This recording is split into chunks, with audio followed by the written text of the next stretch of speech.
kozanga to kozwa ezali mokano na Yawe, me responsabilité ya moto ntoyeba.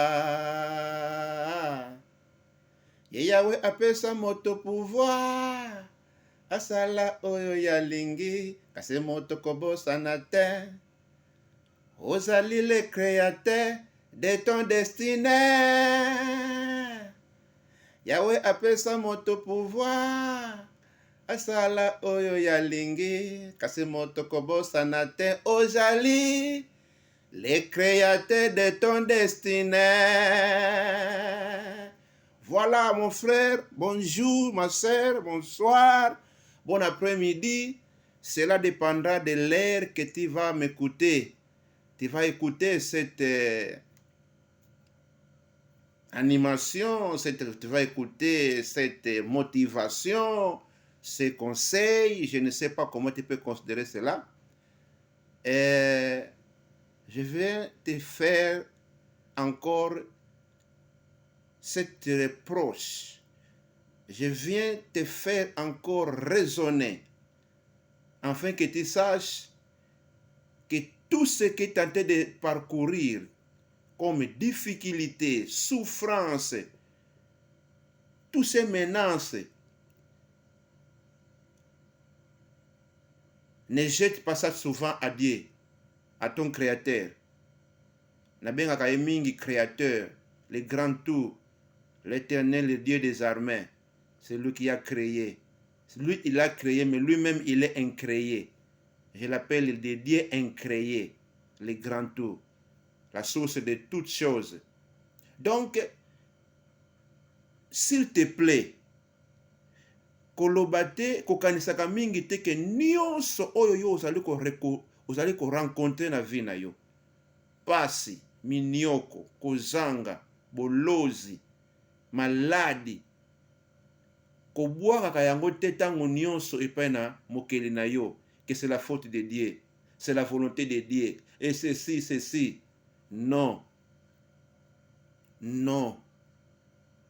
Donc, ndeko na ngai, tu vois, nous devons arriver à un moment de faire la part des choses. Et cela va nous aider encore d'aller encore plus loin. Et j'ouvre une parenthèse par exemple. Aujourd'hui, les gens ont ébélé, péché, ils marchent très mal, ils se comportent très mauvaise, très mal là. Ils commettent des péchés, et ils sont là encore à créer d'autres formes à faire du péché. Mais bazali ko yebate ke makambo ali ko kutana na yango ezali ba conséquences ya ndenge bango ali ko tambolela. Alors mutu ndenge wana atambolaka mabe, toujours l'impudicité est comme vraiment c'est comme si l'eau à boire. Après l'eau qu'on a quelque maladie transmissible, à ça peut se faire traiter, à comme ko kemba, comme ko souffrir, et comme nzambe. Ah nzambe, volonté à nzambe. Non, ce n'est pas la volonté de Dieu. Yo ozwaka biloko bato, oyibaka biloko bato, oskrokaka bato, osalaka toujours mabe na bato. Un jour ba ko yiba yo na ndako na yo, ah nzambe, c'est la volonté de Dieu. Non. Donc nous devons savoir cela que non, l'homme mutu ozali le créateur de ton destin. Il y a des cas particuliers. Dans toutes choses, il n'y a manque pas de cas particuliers. Il y a des gens dans ce monde, il y a un destin planifié par le Créateur lui-même, avec une mission extraordinaire. Il a une mission extraordinaire qu'il doit fournir, qu'il doit effectuer ou réaliser. Donc, le Créateur a bongi cela yenzela na ye ka ekolekela ndenge wana. Mais ce n'est pas tout le monde. Ce n'est pas tout le monde. Est-ce que Mongana zana kawana? Est-ce que Kozana kawana? Je ne sais pas. Mais nous autres, nous devons savoir que non, nos vies, elles allaient planifier selon notre manière de vivre. selon notre manière de vivre. Les événements que nous rencontrons aujourd'hui, ezali ba événement oyo ezali koyela biso à partir ya ndenge toali kotambolela. Et souvent, ce qui est à 100%, en tout cas c'est 85% ou bien 75%. C'est presque nyonso eyelaka biso ezali ba réalité ya ba vie na biso oyo toali kovivre. Nalobaka ngo mingi que l'éternel Dieu, le créateur, c'est le grand démocrate de la nature, du cosmos, de l'univers. Ce n'est pas les Américains. Oh, bangonde ba papa ba démocrate, bangonde ba démocratie, ba démocrate ya liboso, ba créer démocratie. Non. Ce n'est pas nécessairement eux. Mais la démocratie, ça a commencé par lui-même, le grand tout, mokele na nyonso. A créé mutu. A créé mutu pe a imposer ye. A imposer ye. Que ce que sali boy okufi. Ce qui o meki ko yiba, ok olali. Ce qui kaka o kena mwasi abatu, bakati o loboko. Loboko ekata ni ba kutu muta ko kata o te parce que tu peux aller corrompre. Muta ko ne ko corrompre so na mbongo na ibele. Mitaka o sali ka ndengona boum. Loboko ekata ni. So kaka o fingi moninga 10,000 na minoko elongwe. O fingi lisusu 10 elongwe. Osutuka mino nyonso esili yo bayebi ke aye wana afingaka. Nzambe aza capable kosala ndenge wana, mais atika mutu librement finga na yo, yiba na yo, sala na nyonso lingi, fete. Atiki yo, tu es libre. Yawe atika mutu asala na ye oyo nyonso alingi. Mais mutu kobosana te ke yo moko mutu, ngai moko mutu, nazali les responsables, les créateurs de mon destinée. Est-ce que tu crois? Est-ce que yo ndimi?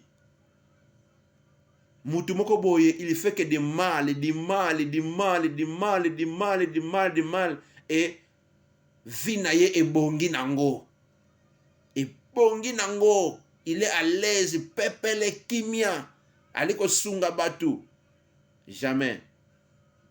Jamais.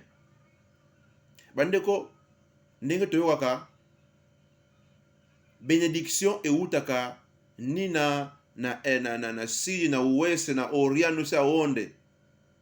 Bénédiction eutaka toujours et pas na yemoko le grand roi, le Dieu du ciel. C'est lui qui bénit. Mais à bénir mutu na ndenge nini à partir de ce que toi tu fais. Donc la bénédiction accompagne nos actes. La malédiction accompagne nos actes. Ce sont to éviter que condamner toujours notre Dieu. Il y a des gens bazawana bi nzambe ngo finalement ba mususu apambola bango kasi ba mususu moyete. Mokeli Yahweh Nzambe, il est juste, plus que juste.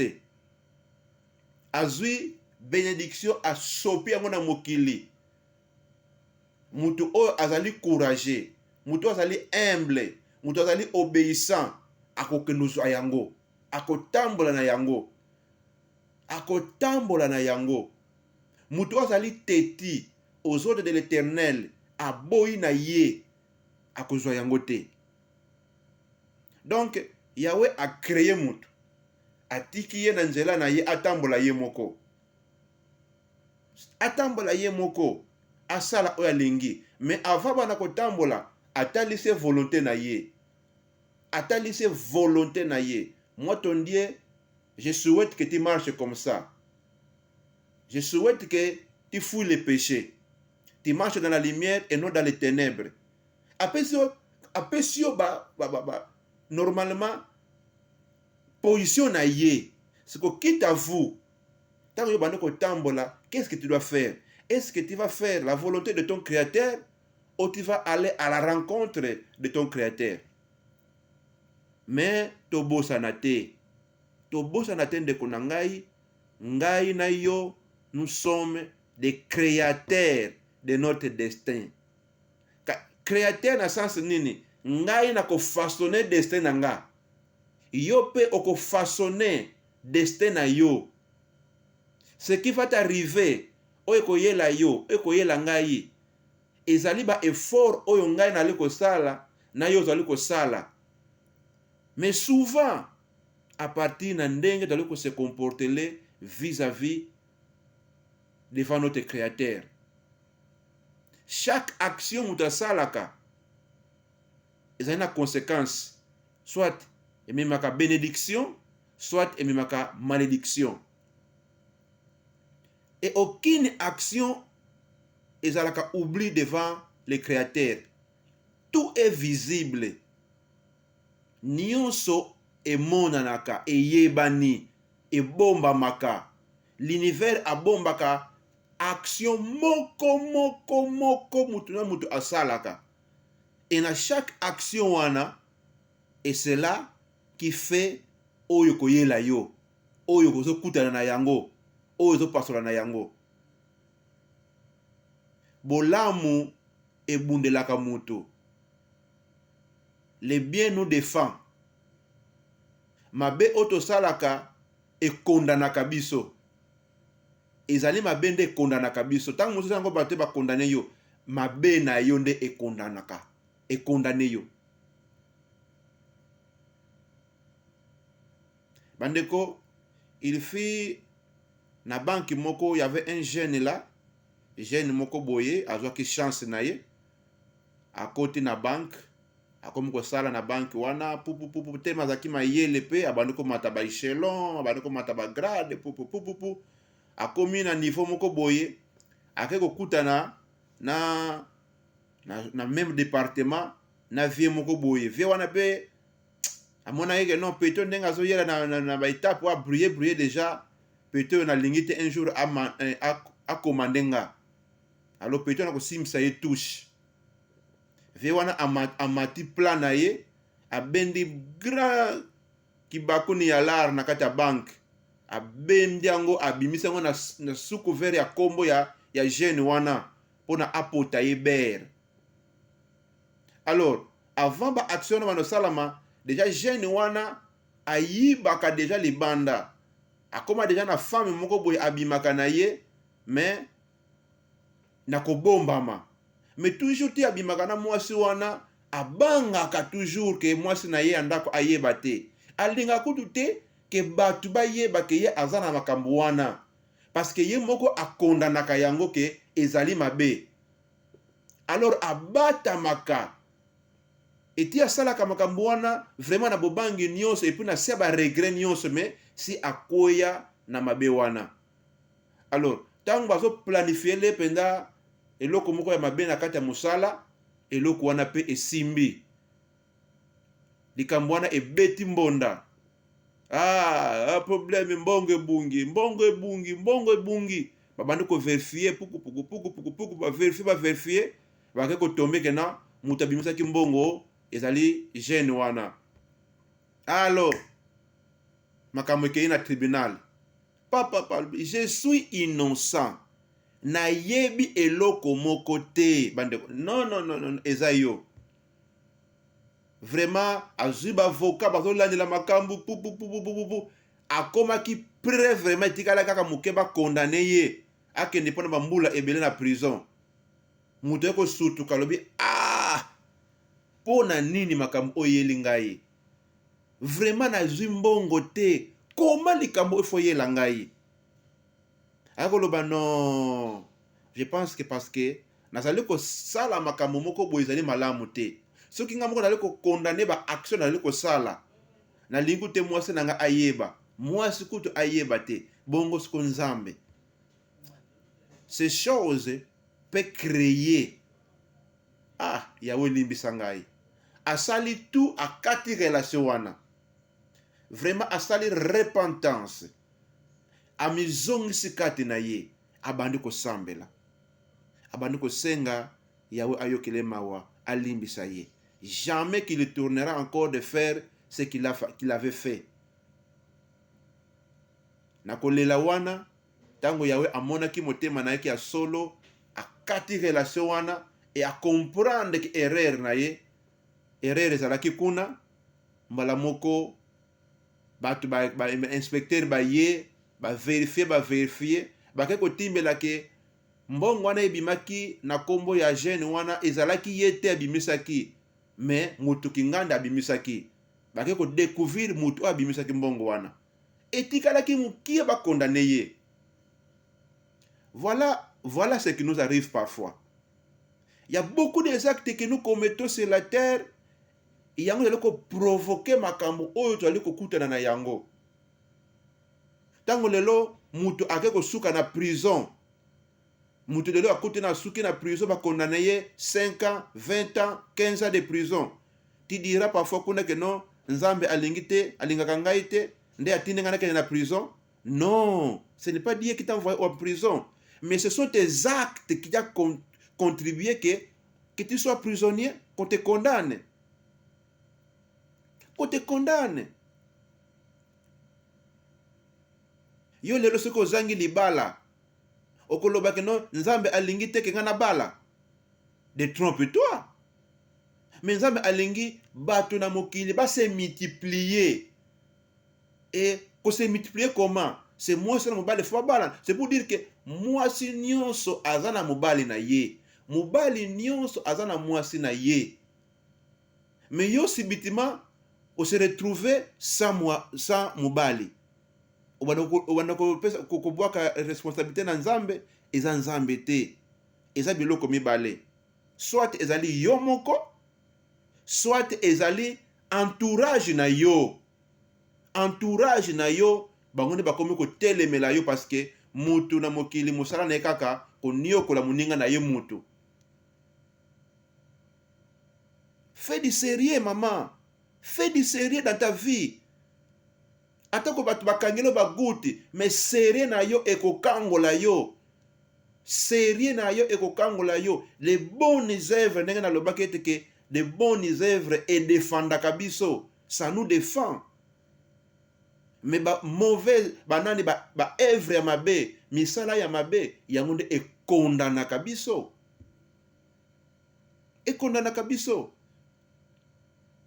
Mouyine akanga ba porte na union so poto kende liboso te, c'est bien. Mais quand toi tu fais des choses qui est valable, ozana vie moko ya malamu, liboso na yao liboso ya batu, tu marches très bien dans l'obéissance de sa parole. Ozali mutu komi kitisa, ozali mutu bolingo, respect, ozali mutu penza oyo mutu nyonso alingi azala pembeni na yo parce que ava ako bénéficier.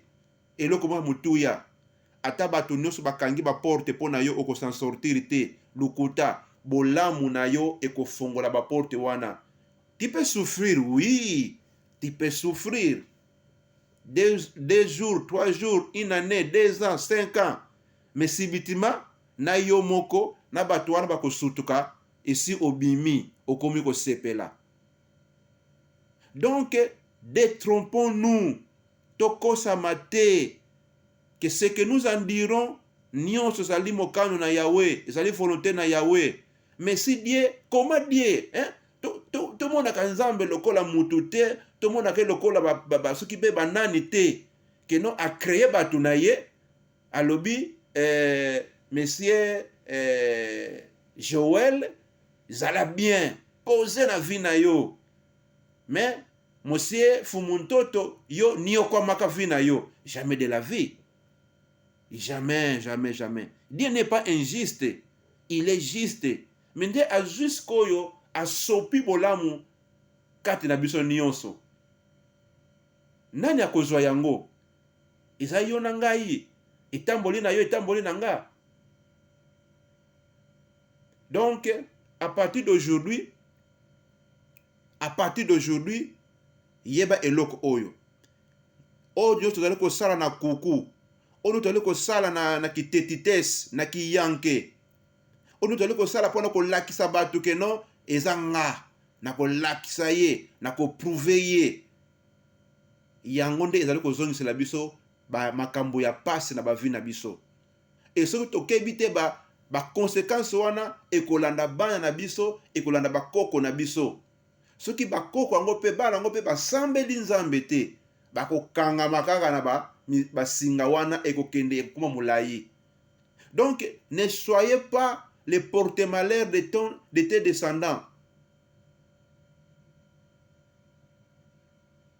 Tu es riche, osa riche, tu es intelligent, tu es courageux.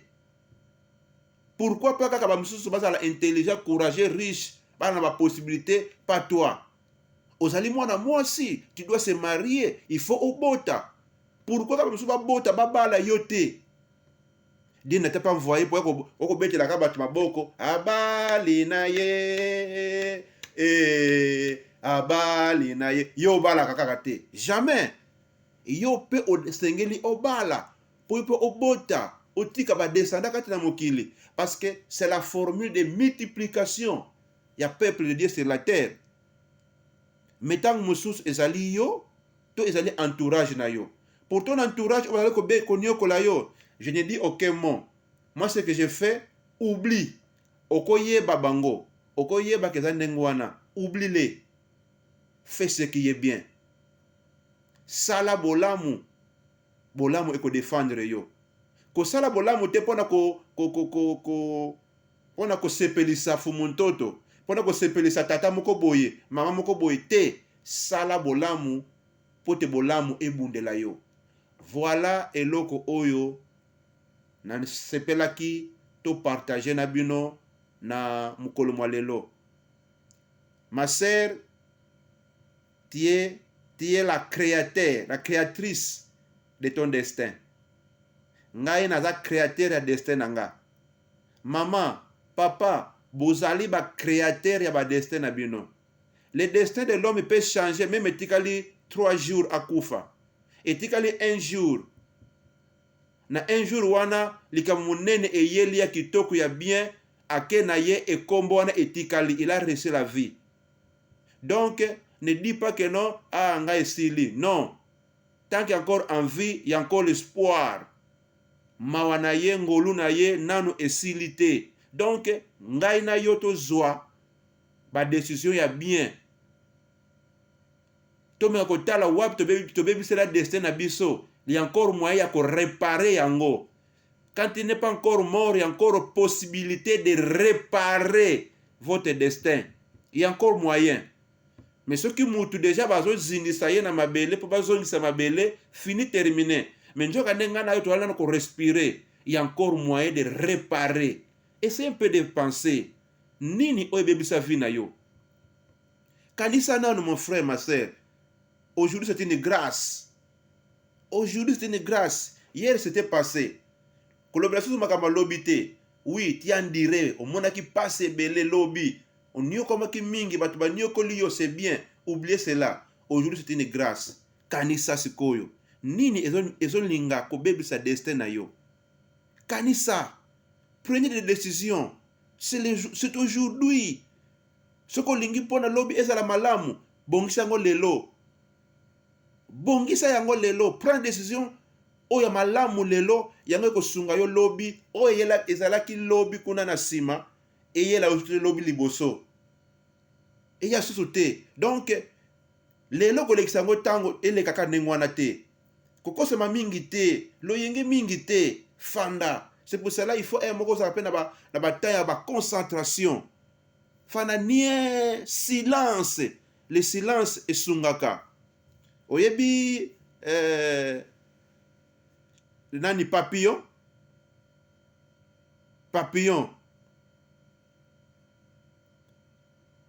mais azalaka nanu babengo nini aportike pe na lingala passe nini bishu eza nini eza lokola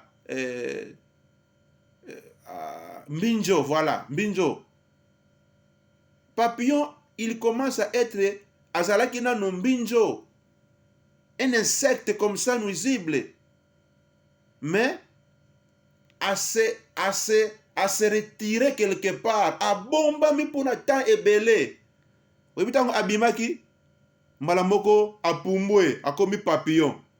Donc ngana pe to ça eloko wana, il faut parfois se retirer, se retirer pour se concentrer pona kokanisa pona vie na yo kozwa ba décision oyo malamu pona vie na yo etango kobima bana moko bato bakokamwa ya une évolution eye morale ekomi malamu tusuka makambo bano kosala olingi susu te bato bakamwe mais comment nana ateyi ye mais personne moto ateyi ye moko azwi conscience.